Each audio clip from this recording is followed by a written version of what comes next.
international organizations in this COVID process. And this week, we are honored to host Ambassador Dr. Jaafar Kushari, the 8th Secretary General, and he has been a long experience in diplomacy. Before we start our session, let's me introduce his biography a little bit, and then I believe with his experience, Ambassador is going to give us a good point of view about the times that we are living and what future can be in the next few months or years. Ambassador Dato' Jaafar Kushari joined the Malaysian Public Service in 1981. In his distinguished diplomatic career in the Foreign Service of Malaysia, he served as Malaysia's highest envoy in Qatar, Brunei, Egypt, and Palestine. He was charged the affair of the Embassy of Malaysia in Vientiane, Laos, Zagreb, Croatia, as well as in Amman, Jordan. He also served in different diplomatic missions in different capacities. In addition, he is also serving as adjunct professor in the Faculty of Administrative Science and Policy Studies, University Technology, Mara, Malaysia, and in the Institute of Malaysian and International Studies and Research Center for the Middle East, the National University of Malaysia, and member of the advisory panel of the National University of Malaysia. As we can see, he has two wings. One is the academic part, the other one is his professional experience. At the Foreign Office of Malaysia, Ambassador Jaafar worked in bilateral, multilateral, and academic wings. He overhauled and undertook major works on the restructuring of the Organization of Islamic Cooperation during his office as Undersecretary. He also developed and guided the professional aptitude program of the Malaysian diplomats during his office at the Institute of Diplomacy and Foreign Relations as it is Director General. He holds BA from the University of Malaya and a diploma in public administration. Ambassador Dato' Jaafar Kushari holds two honorific titles, namely Ahli Mohkatam Kedah and Dato Setia Diraja Kedah. Sorry for pronunciation. Conferred upon him in 2001 and 2006, respectively. He is married and they are blessed with 3 children. Welcome, His Excellency Ambassador, to our session. And we will be happy to host you during this session. As a little introduction, we have been examining various aspects of COVID-19 and its effects. And this time, since this is an economic cooperation organization, we focused on the results of COVID and the situation, what can be the situation of post-pandemic world, in Muslim world especially, in terms of economic integration, or are we going to, since it is a tendency now, we are now growing national census and economic nationalistic feelings, are we going to have more fragmented economies in the future? I would like to give you floor, and then after your presentation, inshallah, we are going to have our questions. There are 2 ways here. Luckily, unfortunately, we have a limited seat, so we could only register some participants to the Zoom program, but the rest of the participants can follow our event in Facebook, Twitter, and YouTube on live, and they can ask their questions through their comment parts. And for the people who are in our session in Zoom, there is a Q&A panel in the session in the Zoom, so you can write your questions to His Excellency, and we will be happy to take your questions to His Excellency at the end of his presentation. Thank you, His Excellency, for joining us today, and the floor is yours, please. Thank you very much, Mr. Anil. Bismillahirrahmanirrahim. Assalamualaikum warahmatullahi wabarakatuh. Let me, first of all, express my appreciation and thanks to my dear brother, Mr. Taha Ehan, the President of ICYF, for giving me the invitation to speak today on this very important topic, post-pandemic world of COVID-19 towards an economic fragmentations or stronger cooperations. Now, before I start, let me begin by reading a very important verse of Al-Quran from Surah Al-Baqarah, verse 155. Bismillahirrahmanirrahim. وَلَنَبْلُوَنَّكُمْ بِشَيْءٍ مِنَ الْخَوْفِ مِنَ الْأَمْوَالِ وَالْأَنْفُسِ وَالثَّمَرَاتِ وَبَشِّرِ الصَّابِرِينَ. With the meanings of, and we will surely test you with something of fear and hunger and a loss of wealth and life and fruits, but give good tidings to the patient. I think today we are talking about a very serious issue, pandemic, that we are facing right now, which we do not know when it's going to end. Some people predict it will end in a few months' time. Some say it will worsen the situation, and there's no certainty to that. Of course, we try to come up with a lot of new ideas, trying to solve this issue.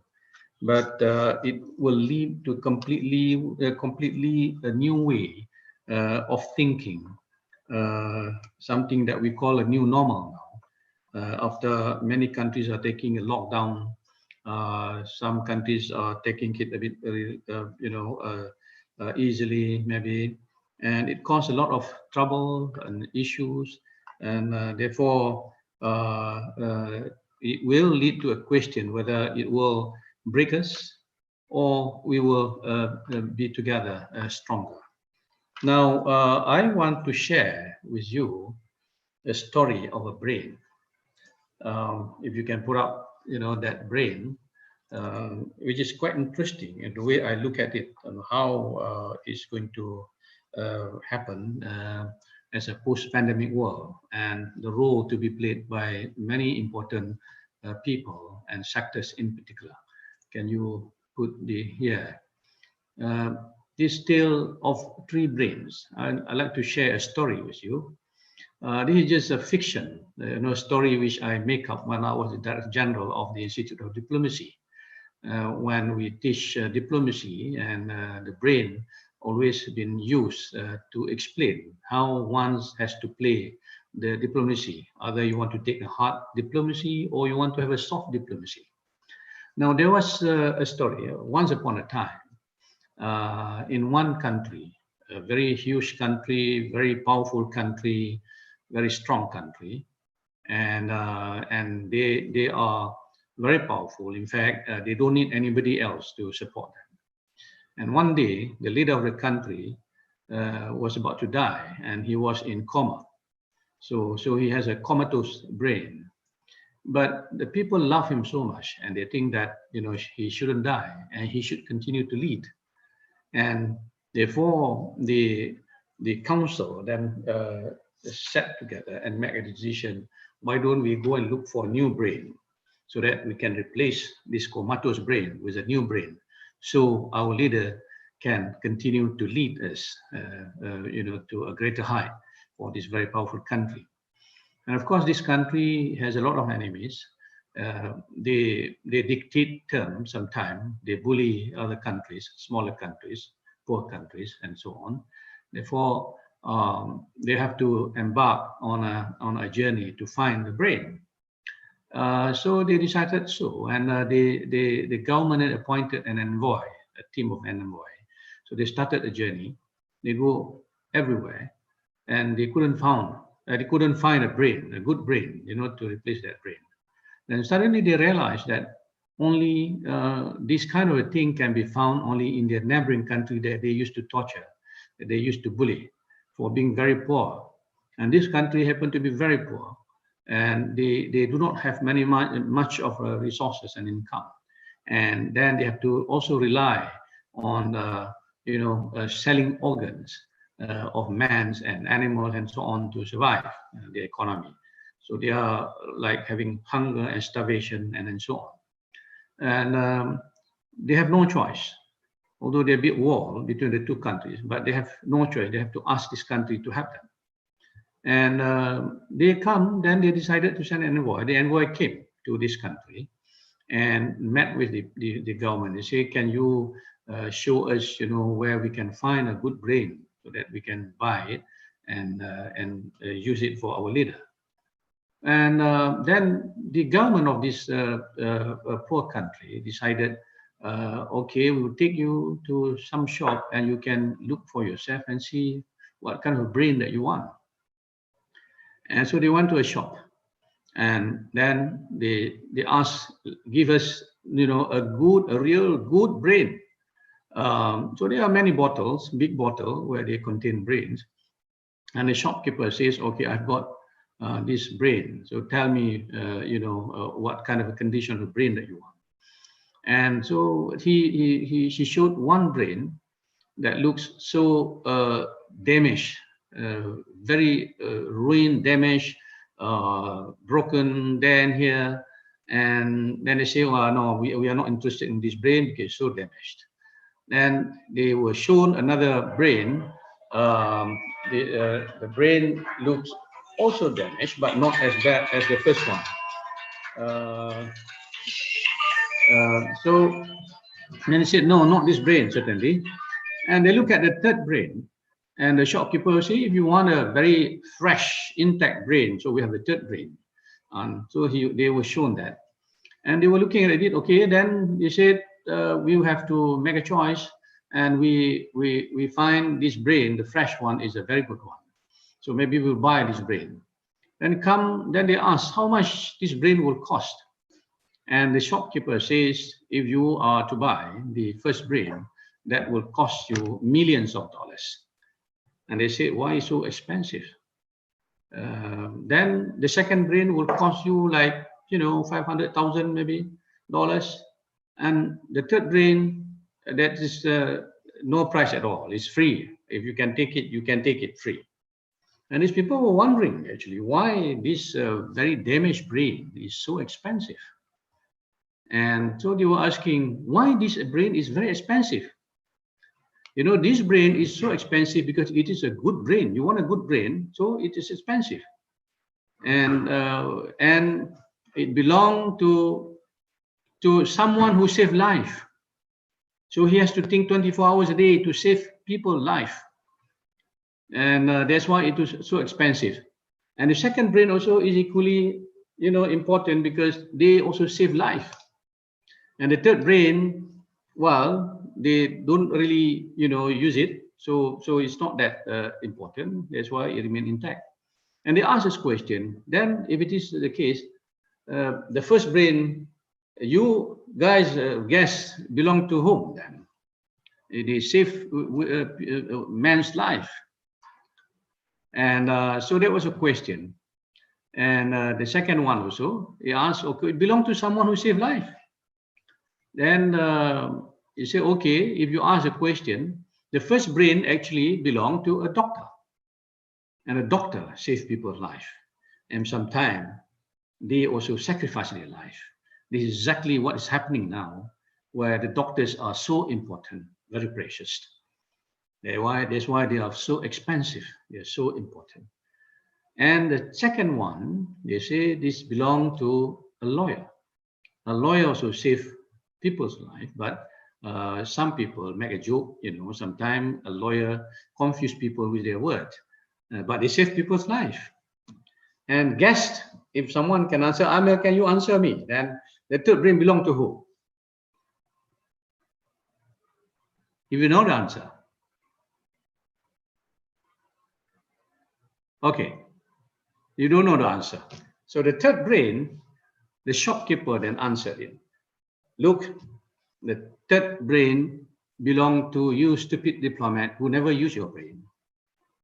And that's why the brain remains intact and fresh. It's so good. So you can take it free if you want it. And then it gives something, about this question, that why the brain of the diplomat are so fresh, and it is called a stupid brain because they never use their brain. So the story actually goes back to what is happening now, which I want to relate. Right now, the precious thing in our life are the life of the doctors, the frontliners, the nurses, those who in the health sector. I think the health sector after COVID-19 will become very precious. I think some of the countries don't even give importance to the health sector. In D8, we give this important sector because last year we established our D8 health and social protection program when we established our office in Abuja, Nigeria. Immediately when this thing happened, then we initiate a lot of new thinking, solution, a practical way of solving, trying to solve and help one another. Now, doctors would have to be seen as very important now because they have to find a vaccine together with the scientists, and the way we do, our health sector will completely change now. So these one things that will happen either together now in the world in the context of solving this issue. The health people can sit down together and start to look for vaccine, start to look for equipment, start to do anything. Whatever they say now would be very valuable, that we must hear them. That will go to the scientists, that will go to the technocrat, to the technologists to develop new equipment, for example. And so doctors become very important people. Then goes to the second one, lawyer. I think there's a time now after the COVID-19 that we have to look at a new legal things, that we have to enact perhaps new laws in dealing and addressing the new normal now. Either looking at the way of how we behave in particular, how we would conduct some of the arrangement, how we want to do some of the lockdown in particular, and looking at some other issues like it involves the issue of investment. It involves the issue of how we want to do agriculture, what kind of a legal needs that we need to do in order to work together with a new normal. Now, diplomat will be very important actually, although the brain has never been used as a joke actually. But people think that we diplomat shake our leg by attending many receptions, cocktail and so on, talking nonsense sometimes, and we seem not able to address many of the issues, the conflicts that is happening around the world, the work of diplomat that need to be done properly and aggressively in order to solve many of the issues that we are facing right now. So diplomacy also will change now. So diplomacy will be in the context of having a new concept of health diplomacy, because this is very important. COVID-19 actually has given us an opportunity. As a Muslim, we have to believe that everything comes from God. But God is giving us something, perhaps some people would see in negative context.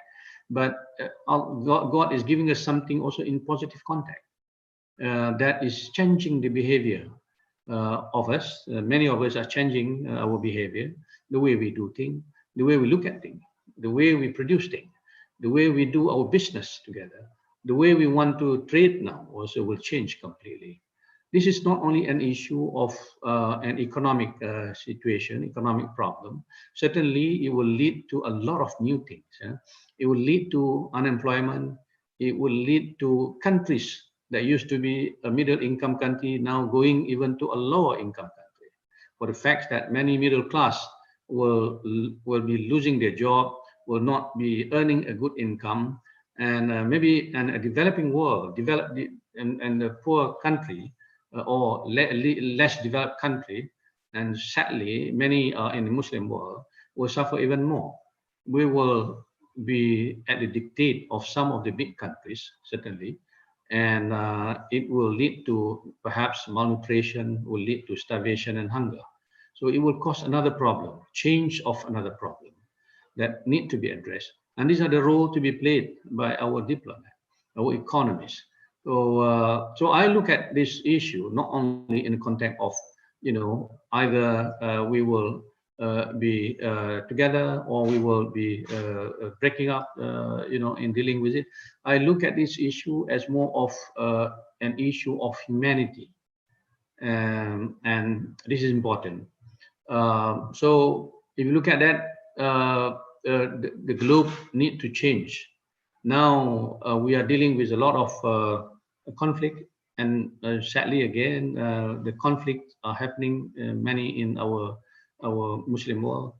And I think right now we have to start talking to resolve this issue, stop the other conflict.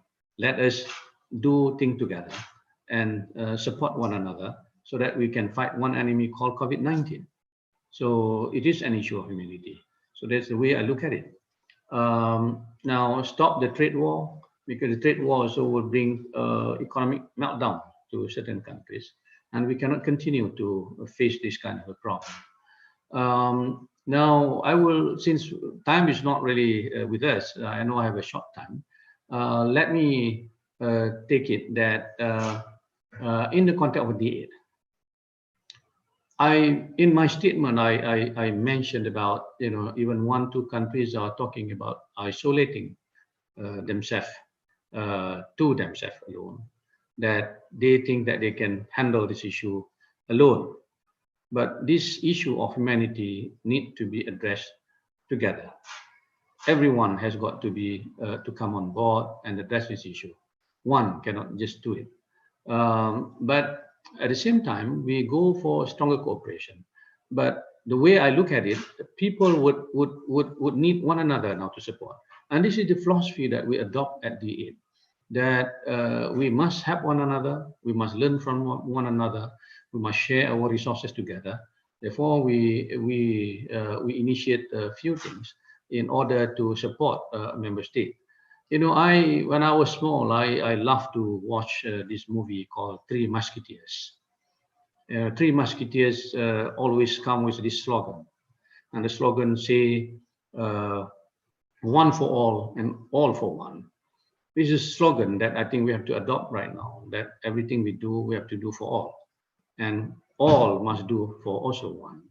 And therefore, let me just share a bit about what we do in the context of the aid in order to build a stronger cooperation in addressing this issue. We established our D8 health and social protection about a year ago, and we worked very hard that we want to establish it. And Alhamdulillah, the Nigerian government has agreed to support it and provide our office, program office in Abuja. And we appointed our doctor, our specialist doctor to head this program. And we initiated a few, program to begin with. And COVID-19 come at the right time where we have to address this issue together. So what we did was, I wrote to the Minister of Health and see whether we can combine our experience together, sit down in the virtual meeting and share not only the problem, the concern, and how we want to address this issue. We did our first virtual roundtable, comprising all our very senior professional and official from all the Ministry of Health and Ministry of Foreign Affairs, and together with Chatham House and some other foundation, bank, and a few agencies to be together for us to look at the way forward. And then we agree that we have to look at it. Chatham House, which is one of the global think tanks, has agreed to support us at least to look at how we can solve this negative effect of the pandemic, and then looking at developing and furthering the universal health coverage, strengthening the agenda of the nation, of SDG in particular. So we are now connecting also to leading global research institution in UK to also look at the way we can support a member country in their need to have enough equipment, ventilators, masks, and so on. So we're talking about producing even D8 ventilators now which we are talking to them.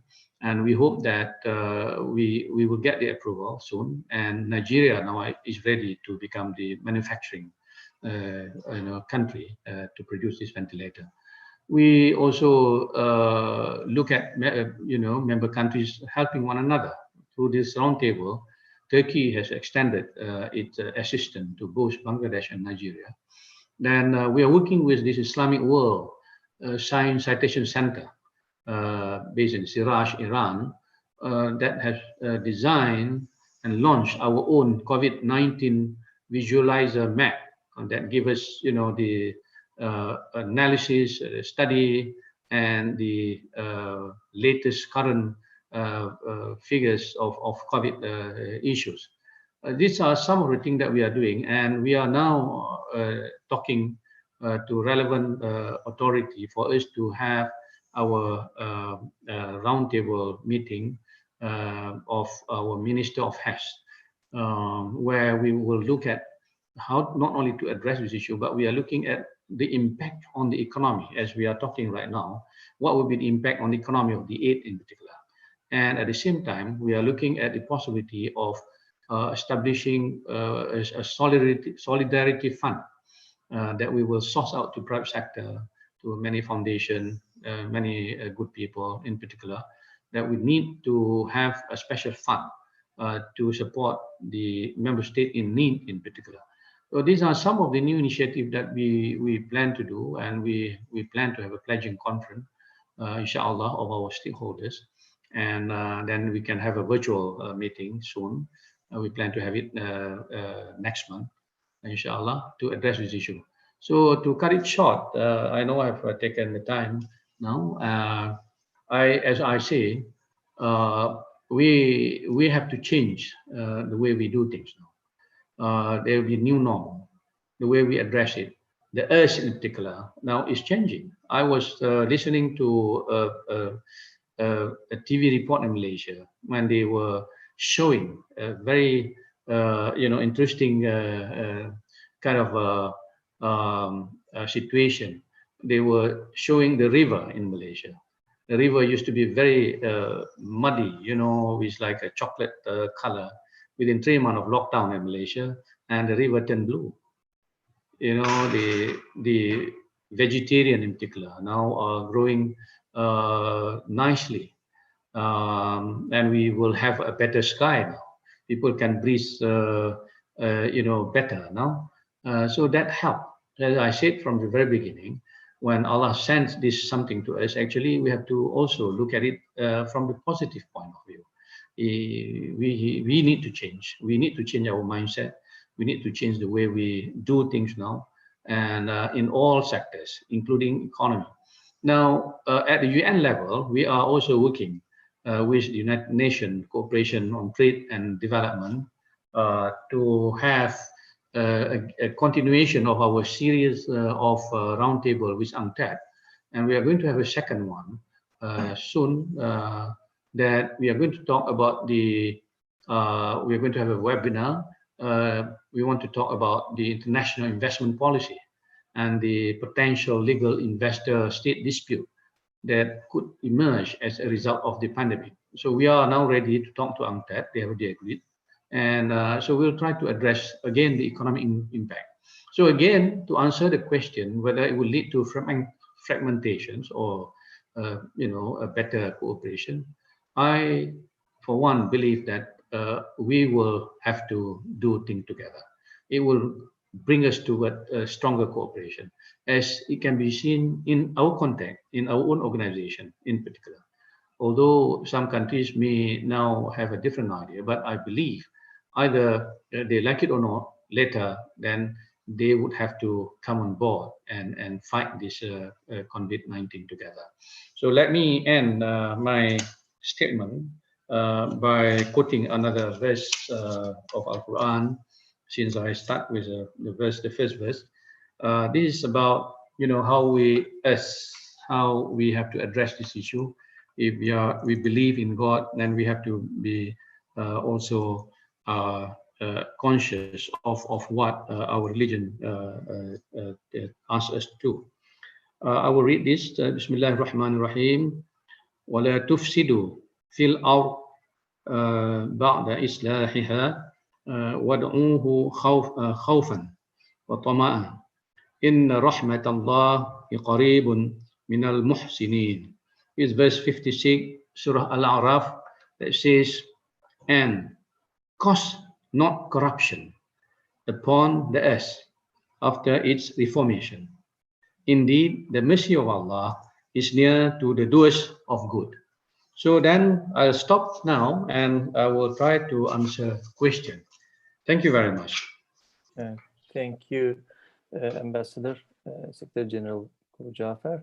And we have many questions. There is lots of interest to the session, but I would like to use the privilege of moderator here in general, and I would like to raise the first question to you. The 8 countries, namely with the order of alphabetic order, Bangladesh, Egypt, Indonesia, Iran, Malaysia, Nigeria, Pakistan, and Turkey. They have a huge young population. And this COVID process may take many advantages to these countries. What is your opinion about the role of youth in these countries about economic cooperation, how they can integrate, how they can play a role in economic cooperation of these countries? This is the first question, and there are many bunches. I will ask the rest of it, Mr. Ambassador, please. Thank you very much. Very, very good question. You know, in the 8 countries, we have about 700 million youth, and they have potential. And this is exactly what we want to do. And of course, if we look at the issue of COVID-19, it will open a kind of a new opportunities of the way we look at things in the context of doing things beneficial for them to not only learn about being smart in entrepreneurship, for example. It will give you an opportunity through application. I know I've been talking to a guy from UK who developed many applications. He's a very young Muslim who is based in UK, and he has developed $1 million company through smart thinking. But the way he does it is just to use Islamic principle in promoting the application, in addressing the issue of law, the issue of entrepreneurship, the issue of banking, and so on. And I'm working with him. I'm giving this as an example, of how best we can do that. Now, in the context of the 8, I must say, I used to make a lot of statement of the potential of youth, and to us, we need to give importance to them. We need to nurture them properly, and this is exactly what we do in the 8. Now we are creating, inshallah, if it is approved soon, we are going to have our center called the 8 Creative Economic and Financial Center to be built in Kuala Lumpur, Malaysia. That we are going to use it based on all the Islamic tools, zakat, waqaf, hibah, sadaqah, halal, masjid, and so on. And what we do, a portion of it is part of training them, part of giving the opportunity, part of giving them the capital, so that they can be nurtured properly, they can be helped to learn this together, and they can be involved in doing the business itself. And this is one idea that we are developing. At the same time, we want to see this kind of cooperation. D8 is more of an economic organization. We talk economy more than anything else. But to me, the first thing that we need to do is just to give them proper knowledge, groom them properly. And you have to have a proper place to groom them. And this is exactly what we do in D8. And so to me, I look forward to see more people coming in. And I like to also quote one example. I was very much involved in one, a conference organized by the Islamic Development Bank in Cambridge last year, which I participated as a speaker, and where they were able to bring all these young people, very successful young people who are so innovative in their thinking. Not only that they come with their product, Not only that, they come with their brain and so on, but they are able to show new technology, new invention. And out there, there are a lot of opportunities. But the 8 countries, of course, are developing countries. But this is exactly what we do, that we are developing from different sectors by getting all the youth to be involved in it. So inshallah, D8 also is trying to work with youth group. We are now working with 1 or 2 youth group now in Turkey. We plan also to make it as an important one. And in our summit that was supposed to be held on 30th May, and we need to be postponed. One of the things that we want to do is just youth summit, where we want to share with them new ideas of how they can play their role as youth of a developing world. Thank you very much. You're welcome, His Excellency. Now there are a bunch of questions that are coming through, like YouTube, Twitter, and Facebook our accounts. Plus, there are in Q&A part of the Zoom, we have questions. I would like to start with the Q&A part question. Mahmoud King, according to dealing with the threat to public health, as supply shocks and demand falling are 2 primary explanations. What is behind the trade forecast? What could be the trade future for the next, let's say, months and years? What is the expectation from your side? Especially, I think we can focus on among the D8 countries. You focus on again the question. The first part, I can't really. Could you read the question again? I can read again. According to dealing with the threat to public health, as supply shocks and demand falling are 2 primary explanations. I mean, now we have, because of public health, we have supply shocks in one hand in economy, and then demand is falling as well. Okay, and so there is kind of like a problem in all economies. What will be the expectation for D8 countries and all over the world for the upcoming months for trade? Do you think it's going to shrink, or it's going to be like better in coming months? Thank you very much. Well, the way I understand it, of course, we will have a problem. I think we can see now many industries are being closed down, hotels are being closed down, airlines are being closed down, manufacturing industries are also not doing very well. Threat to public health. But at the same time also, in the context of health, as I mentioned earlier, the role of the health sector is going to be very important, to be very precious. And this is very important element.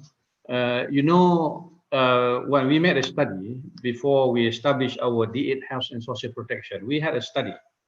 And the study is very important. And that's why we embark on this D8.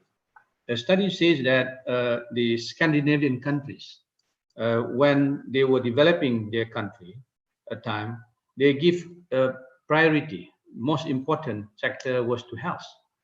And that helped them leapfrog, not only double, but triple in terms of the economic development. So that shows how important is health. And public health, of course, is important. But in developing world, in D8 in particular, we know 1 or 2 countries are quite advanced in their health. And so this will provide them the opportunity to come up with new invention, new technologies. I think they are ready to help others who are in need in the matter of D8. Country like Malaysia, for example, I know I've been talking to a number of groups in Malaysia who are able to come up with immediately with some products, some equipment, and so on. Turkey in particular as well, helping many of our member states with equipment which they produce themselves. So that look better for this kind of a country. But for the other countries that in need, that are suffering for being a bit backward in the public sector, a lot need to be done. A lot need to be done. And I think it provides, again, if you go back to entrepreneurship, the opportunity for the youth and for the young entrepreneurs to sort of be creative enough and innovative enough in creating just a simple thing, simple solution to some of the big thing that we would require in the public health sector. So this need to be given an opportunity, and has come with many things. Quoting an example from Malaysia, for example, health is not only about health. Talking about primary health care. But health in that context is about technology, is about creating new product. Health is about tourism, and one of the important sectors in Malaysia is health tourism. So it should be a good thing if people can be innovative enough to take the opportunity provided under this new norm or new normal. Yeah. So that's how I look at it, and this is the reason why we important to this health sector. We are working towards it. We are trying not only to help, and our idea from the very beginning is just to get private sector to be involved in it. When we establish it in Nigeria, for example, we tell Nigerian government that one, you have to develop your private sector, health sector, and social protection. But the second one, we want to see people in the community, for example, to start looking around and use their own resources around them that can be developed into kind of a SME product, into herbal product, into cosmetic product, into some of the need. And so we are trying to get big guys in a different, a better country to come and help them to develop it. So this is exactly what we are doing in the D8 context right now. Thank you. Thank you, Mr. Ambassador. Actually, there are questions coming about new normal, but you already mentioned it. From Indonesia, Mr. Avkar Iskar asked about new normal, how we have to think about new normal, what we are going to face. He asked, but you already mentioned this. I would like to turn another question from a friend, from a Somalian friend, Mahbub Abdullahi. And this is also the same question type, same type of questions are coming. They are asking about the situation of the less developed countries situation in general, how they can win the race against Corona, how they can tackle with Corona with the help of D8 countries. This is another question that we are having in general, because only we are generally mentioning about D8 countries, but there are some other countries around D8 countries that needs help. You actually mentioned a little bit about the D8 countries' efforts to help them, but what is your suggestion? What is your idea about less developed countries' situation? Well, thank you very much. D8 want to be practical. Whatever we do is not only for D8 countries, it's for the benefit of the whole mankind. And this is exactly what we want to do. And therefore, we establish a lot of partnership with many groups and many people. Now, whatever we do, we want to create a D8 brand. And D8 brand that can be only used not only by the citizen of D8, but that can be used to the other countries. We develop country, we welcome our cooperation with them. In fact, as I said, we are working with, many countries, not only between D8. D8 is not only for about 1 billion people. D8 will serve the need of other people. That's why we take this slogan, one for all for one. So it's not only for D8, but we want to make sure that we will support one another. For developed country, I think we look forward, being developing country, for us to work together with them, not only in the context of getting some advanced kind of technology, but we are looking forward towards ideas, learning from best practices, knowledge sharing in particular. So and they can be of help to us. So we are talking to different groups also, and we are working through United Nations as well. We are good with the United Nations. We have also collaboration with the UN bodies that will link us to all these developed countries. I look at this as a possibility. In the COVID-19 issues, of course, we can see the number of cases are rising in some countries, but one or two countries are able to address this now by imposing lockdown. But in the context of our own experience, as can be seen, I'm Malaysian. I know I've been following the issue of COVID-19 in Malaysia since the first day we imposed lockdown, and it seemed to bring result. And what we do, the experience in Malaysia, is a good example where the whole citizen, the community seems to engage this actively. Some even become very creative in helping our hospital. Even I realized a handicapped boy without two hands was suing PPE, for him to contribute to hospital, meaning that there is this readiness for people to come on board. And I think this is something that perhaps developed country can learn from us. It's not only about economic, issue. Maybe they would look at economy as very important in order not to have economic problem. But I address this talk from the very beginning. It is not about that issue alone. It's all about humanity. We have to address it as a human. So everyone has got to work together. Everyone has to share everything that we have. And developed country being having all the technology can share with us that. And this is what I said just now, that D8 is working with a global think tank. Actually, we are working with Cambridge University to support us to develop the kind of equipment, ventilator, that we would require. And I think they are ready now to work with us for a very, very, very good affordable price so that they can share this technology with us. And now Nigeria has already expressed readiness to place the, not only the order, but we are ready to manufacture it in Nigeria and many other countries. So working together with the developed countries is very important to us. So that is one example which I can say today. Thank you. You're welcome, Mr. Ambassador. Since this is an online session, there is a huge variety of time zone in the session. Some of them already made their iftars. Some of them are waiting. There are a couple of hours. And we know here you are based in Istanbul, Turkey, and we have short time for iftar in Istanbul. I would like to make it as short as possible because of this, but there are questions are raining. I will try to sum up some of them. I will try to take some of them. There is a friend, Muhammad Zurhalki. He's from Indonesia, and he's now a student in Poland, he says.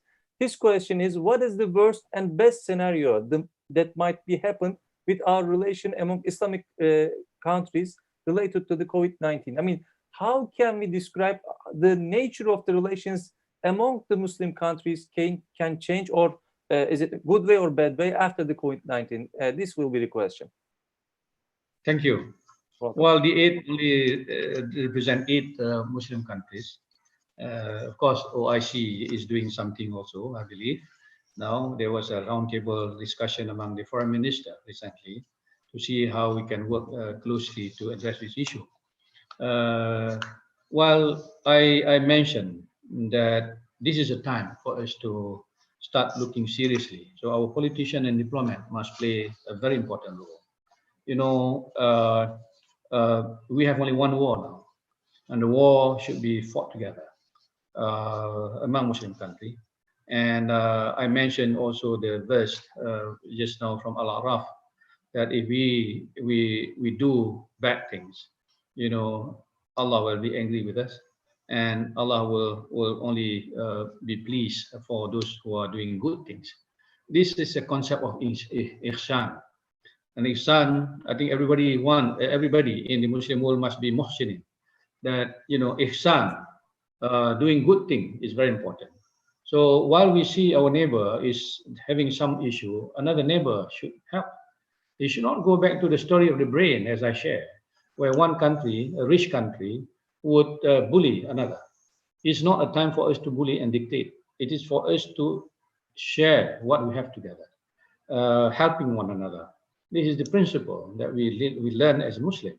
So as Muslim, we have to believe in it. That Allah give this is not only for some negative effect. Allah give this for us to start thinking seriously about how to address this issue together. And I think through the Islamic principle, there are many things that we can do and develop for a better use of the Muslim world. There are a lot of systems that need to develop. For example, zakat.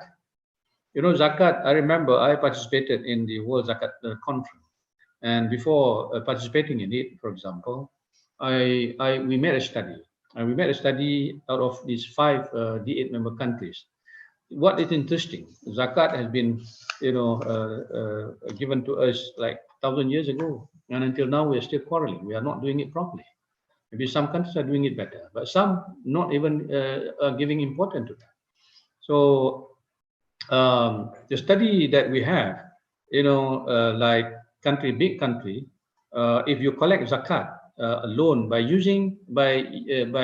deducting monthly from the salary, those who receive salary from the government or private sector, alone, not, zakat individually that you give to some people. In the study, we find that a country like Indonesia will collect something like 65 billion US dollars per year, given the population. If every Muslim gives zakat, for example, you imagine what 65 billion a year can do for our economy, for our country. And Bangladesh will collect like something like 33 billion. Turkey, maybe like 16, 19, Egypt like 40 something, Pakistan like 40 something. Combined together, it will be something like 185 billion US dollars. Imagine what we can do with 185 billion through zakat alone, and not talking about wakaf that need to be developed properly. And this is exactly what I am doing, in D8 right now, to try to initiate this new idea, using all this new technology and advancement, so that we can create something called creative economy and a financial center. So we need to create the center, not only to provide you with the nurturing of people who require it. We need to develop new technology through new application. We need to have financial support. So the financial support is very important, so that we can give them capital and seed money, so that they can grow together. This is exactly what I want to share. That every Muslim country must do their part. Every Muslim country must support one another. Forget about our conflict. Forget about our interests. I think the problem in our world today, I'm sorry to say this, I'm sure many will not like this. I believe in this. I think we have to use our brain more now, rather than using our heart. Our heart normally will follow emotion. We make wrong decision. Our heart normally will follow perception, and perception can be negatively, implemented. Our heart like to follow our desire. Our desire is always greediness. Our heart like to follow, power, and power can lead to collapse of a lot of things.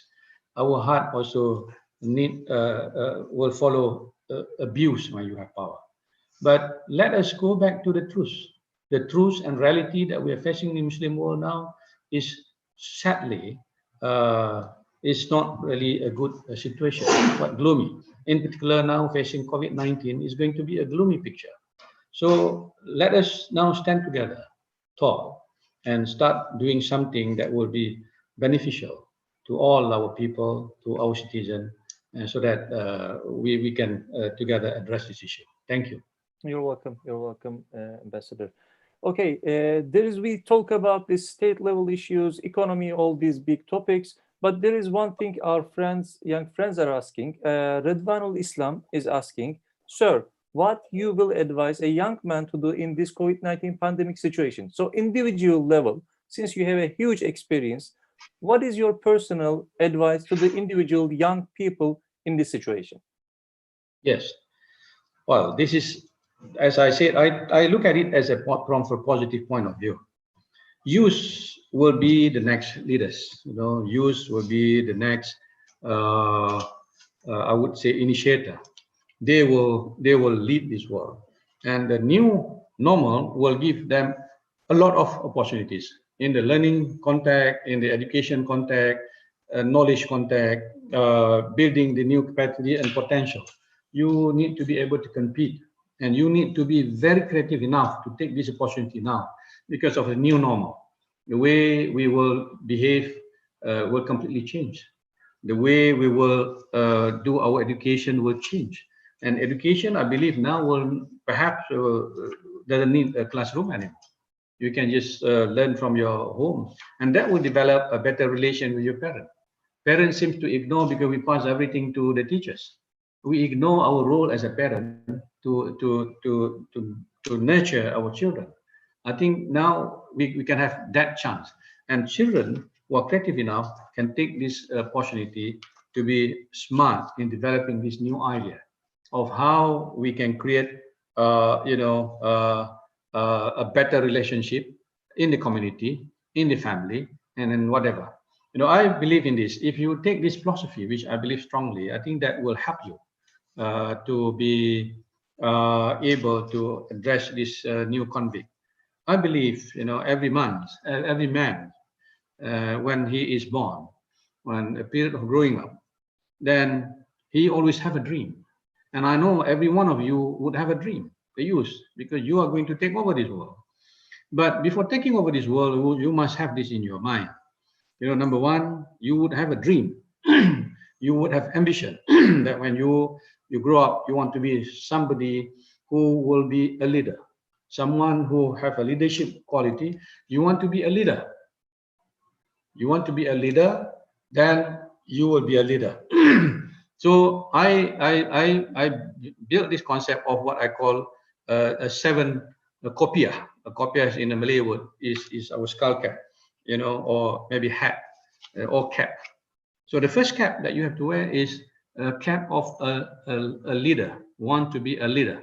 But a leader who always think that he will be on the throne forever without looking down will be a failed leader.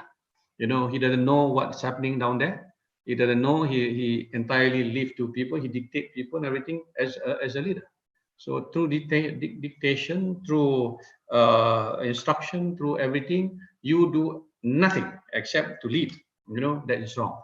You have to have a cap or a copia of someone that need to be led. You must be able to also be led because people have got creativities. People have innovative thinking. People would have views and ideas, good ideas. And ideas must not only come from people who go to school.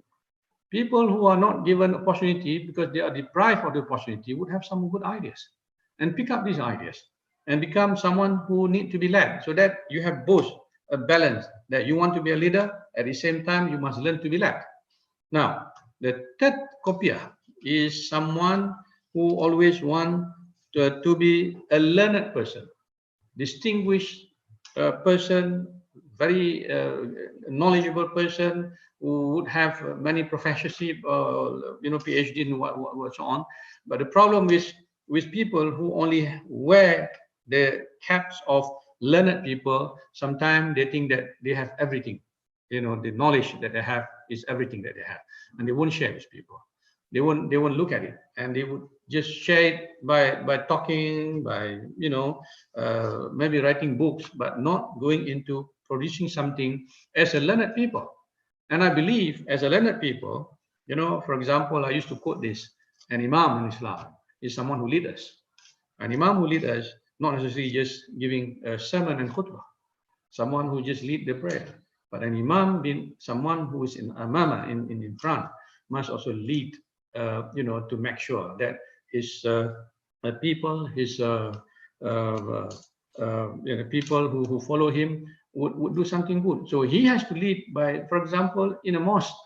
Okay, let us do together something, clean the mosque, for example, and do something for good for community. It has to be led, by someone who has that kind of power. So the learned person also must wear a cap of unlearned person, so that will allow you to study more, that will allow you to learn more, that will say that as a learned person, you still have opportunity to learn, but at the same time, it will give you the opportunity for the learned to also learn, because learning will never end. Now, the the fifth one will be someone who want to be born and to be, be very, very successful in everything, to be very, very rich, that he has everything. Can be a billionaire, can be a philanthropist, it can be anything. It doesn't have a power, but the power comes through the economic power. Being rich, the richness in him will make him very powerful. But these people will always forget where they come from, the beginning of themselves. Sometimes they forget things, so they will be dreaming that they will die being a very rich man. So they will not give sadaqah, they will not help other people, but he must also wear a cap of someone who has nothing. Therefore, you will be able to help people who need. That's what is happening to us in COVID-19 right now. You have to support many country that is needing a lot of support. The rich country must support one another. So therefore, the concept of sadaqah and wakaf are being developed so that we can support one another. So this is very important. And the last cap, as a Muslim, we must always remember that we are created by Allah Almighty for everyone born to become a Khalifah. And a Khalifah must be able to lead himself properly before he leads his family, before he leads his community, before he leads his country. And so he has all this, in him, and then he will be very successful. So what you need to do is just to be creative, to be innovative, and take the opportunity, take the advantage of what is being provided right now for your future. Thank you. You're welcome, His Excellency. Actually, you already answered some other questions. We have Adam Traore from, actually he's from Guinea, but he's studying in Russia. He asked the almost same question, but there is another interesting question coming from Rami El Gariri. He asks how to fight against the pandemic in the countries which are under the war and conflicts. I think in Syria, in Yemen, or in many countries, we have many youth people who are under how can I say, not good situation. So what can be the advice for them? All right. Number one, I think what we need is a voice of youth. You are the future leader. The youth must play their role to voice out the concern. That time has come for us just to try to find a solution to all this war. The youth will be very powerful. We have seen this many times in many countries. When the youth speak up, then you will also give some impact to the decision, to the policy of a government. Number one. Number two, you must be able to have kind of a coordination among yourself, so that you can go out there and look at all these things by helping out. And you can, whatever profession that you are doing right now as a youth, and try to go out there. I am a Malaysian, because I know in Malaysia, youth is given very important by the government, and not only through organization, but through their own initiative, where they help one another in the war zone area. I have got groups now, many groups, and I patronize one or two of this work, where they themselves would do something to gather something, for donation, for example, to go out there to teach young children voluntarily. And they are now in Syria. Some of them are in Syria, looking at these unfortunate children, for example, to support them. You can't do much, as youth, in the context of getting yourself involved in the war, but at least on a humanitarian basis, for example, you can do a lot of things. I have a group now still at the border between Syria and Turkey, and they have been camping there just to support, and they get the support from not only Malaysia, but they get the support from all over the world. So they become very active. They support all this initiative. And the third one, you can use your creativity to create something that will be helpful to these people. When your house is bombed and destroyed, people would need some basic things. And through your creativity, you can create something at a small scale, even with the local community, through entrepreneurship, for you to create something that will be useful at the very basic thing, for example, so that can support to ease out their suffering in the war zone area. A lot can be done, and I'm sure youth nowadays are very, very creative, and you can do a lot through application by getting a lot of money. I want to share one experience which I patronized when I was in Egypt. I get my university student, to be with me, where we go deep into the remote area in Egypt.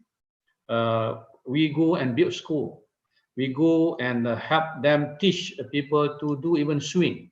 We provide sewing machine to the single mother to support the mother, in a deep village. Yeah?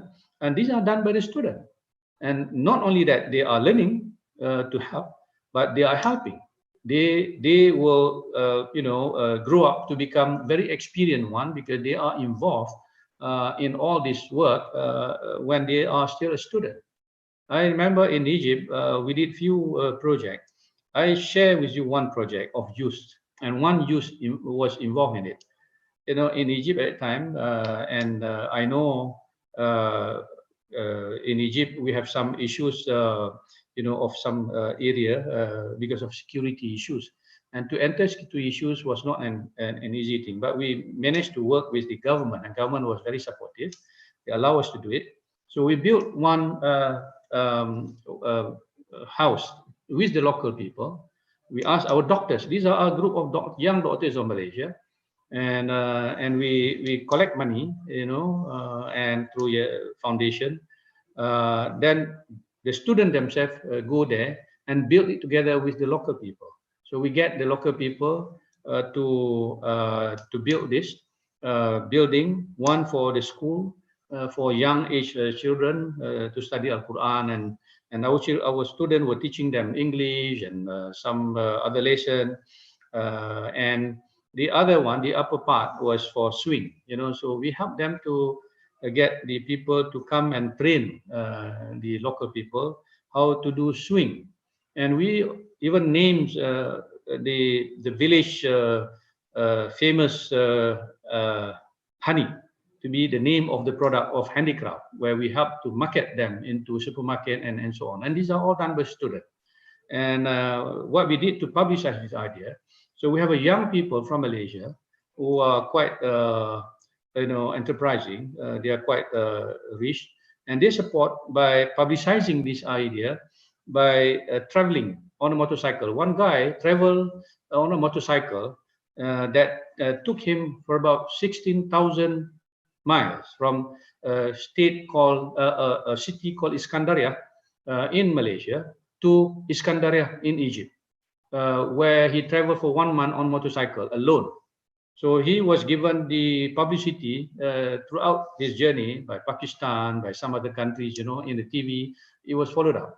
So that was a kind of publicity we gained. And so, Alhamdulillah, the things now is moving.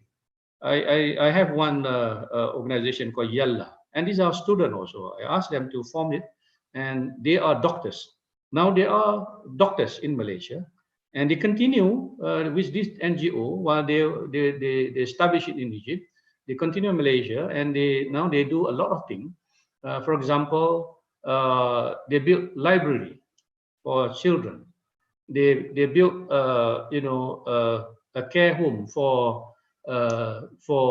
elderly people, and they work like Doctors Without Borders, but they are young doctors in Malaysia, but they go to the village, they go and do something meaningful. And so these are some of the examples perhaps the youth can do. I hope I answer your question. Thank you. Yeah, thank you, His Excellency Ambassador.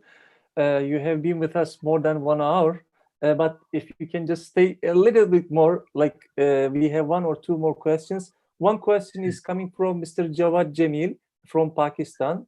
He's asking, how will the coronavirus affect the relationship of Muslim and non-Muslim world in the post-pandemic world? I mean, this is a different aspect, the relations between the Muslims and non-Muslim countries and communities. Well, a very interesting question. You're right. I don't think this is an issue of Muslim or non-Muslim. This is the issue, as I said, a humanity issue.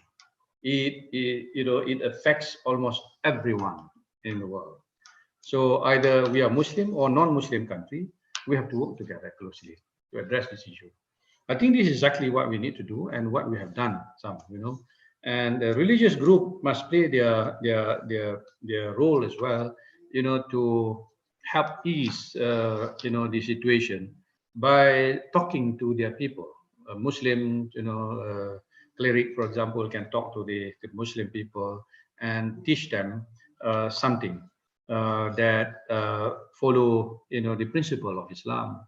The Christian people certainly would have their own way of doing things, and other religion also would have something. So this is a concern to almost everyone. So it is not about you being Christian or I'm a Muslim that we cannot work together. I think it's the time for us to forget that we are all human. We are all the sons of Adams. I think that goes back to that basic thing that we are human beings that need one another support, that need to find direction.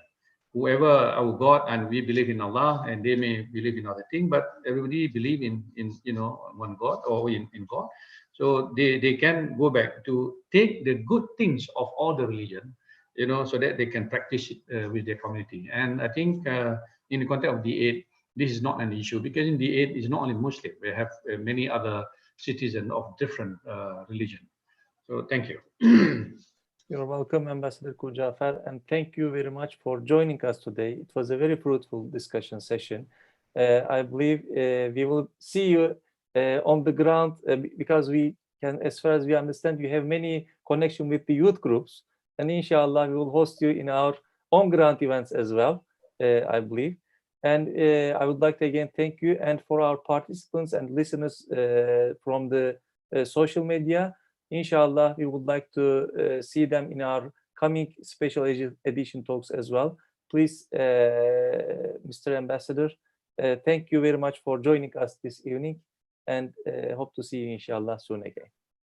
Thank you very much, and happy Eid Mubarak. Thank you.